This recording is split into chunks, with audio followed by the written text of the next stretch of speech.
जैसा कि सभी जानते हैं कि ग्राम कलों में एक और सिर्फ एक ही समस्या है, वो है रोड की समस्या, जो लगभग 25 से 30 सालों से चली आ रही है।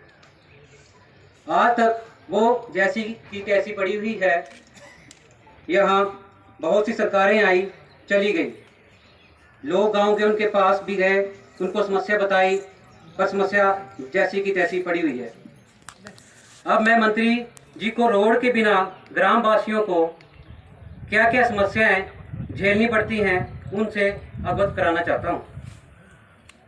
सबसे पहले हम छोटे बच्चों की बात करते हैं, तो छोटे जो बच्चे हैं यहाँ से पैदल निहारी जाते हैं, जो कि 1.5 किलोमीटर है, और साथ में वो एक जंगल का रास्ता है जिसमें जंगली जानवरों का खतरा है। और जब वो दोबारा स्कूल से आते हैं तो 1.5 किलोमीटर दोबारा चढ़ के ऊपर कड़ों में पहुंचते हैं। ये सब उनको झेलना पड़ रहा है सड़क की समस्या के कारण। अब हम आगे चले तो बुजुर्गों की बात करते हैं। तो बरसात का जो मौसम है वो इतना ख़राब हो जाता है कि जो बुजुर्ग हैं वो इतने डरे होते हैं, वो अपने घर वालों से बोलते हैं कि हमें यहाँ से उठा के रिश्तेदारों के यहाँ ले जाओ। यहाँ बरसात के मौसम में सड़कों के नाले बने होते हैं, तो लोगों को 3 महीने तक वो रिश्तेदारों के यहाँ छोड़ने पड़ते हैं। ठीक है।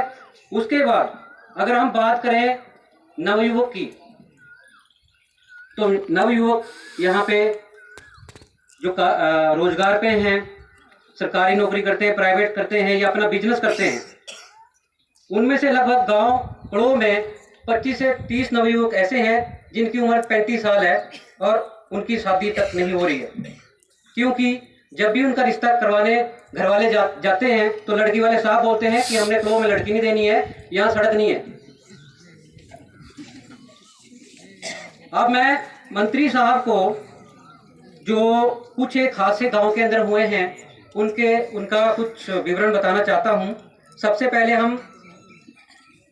हमारे गांव में एक जगत राम जी थे, जो कि पेड़ से गिरने के बाद उनको हॉस्पिटल पहुंचाने की कोशिश की गई, पर अगर हम उनको 15 या 20 मिनट पहले पहुंचा देते तो शायद उनकी जान बच जाती।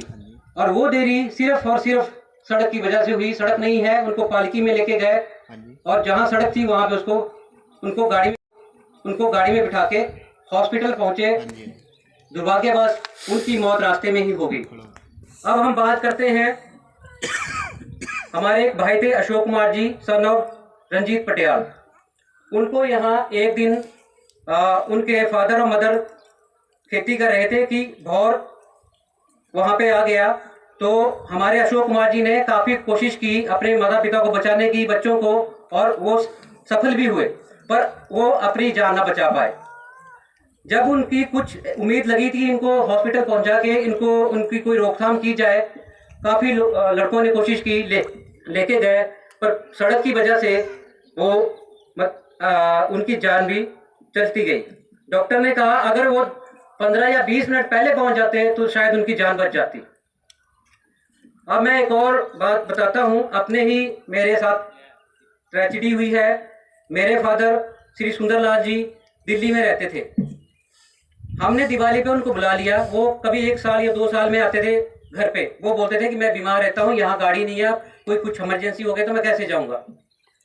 उसके बाद जब हमने दिवाली पे उनको जोर करके मना के ले आए तो उनके साथ भी एक हादसा हो गया। उनको हार्ट अटैक आया।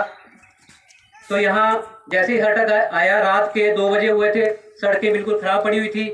तो मेरे गांव में ही मेरे देशराज एक भाई हैं, वो अपनी गाड़ी लेके आए, पर उनकी गाड़ी वहाँ ऊपर से गांव से नीचे तक लेते लेते उसको भी आधा घंटा लग गया।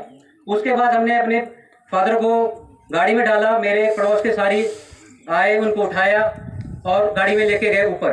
फिर उसकी गाड़ी दोबारा फंस गई।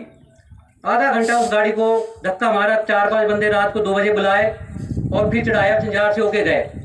ये वाली निहारी वाली सड़क बिल्कुल ख़राब पड़ी हुई थी, यहाँ तो कोई उम्मीद नहीं थी, पर झंझार का थोड़ा था कि यहाँ से धक्का दे के हम चढ़ा देंगे। तो कम से कम 2 घंटे बाद हम हॉस्पिटल पहुँचे और रास्ते में उनकी मौत हो गई।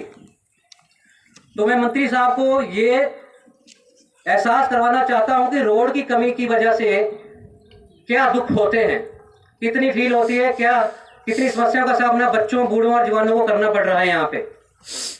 तो आज हमारा मेन मकसद यही है और हम हाथ जोड़ के मंत्री साहब से प्रार्थना करते हैं कि जो आपने हमारा रोड एमएलए प्रायोरिटी में डलवाया है उसका उद्घाटन आप 1 या 1.5 महीने के अंदर करवाएं और हमसे आज वादा करके जाएं कि ये रोड जल्दी से जल्दी पक्का हो जाएगा।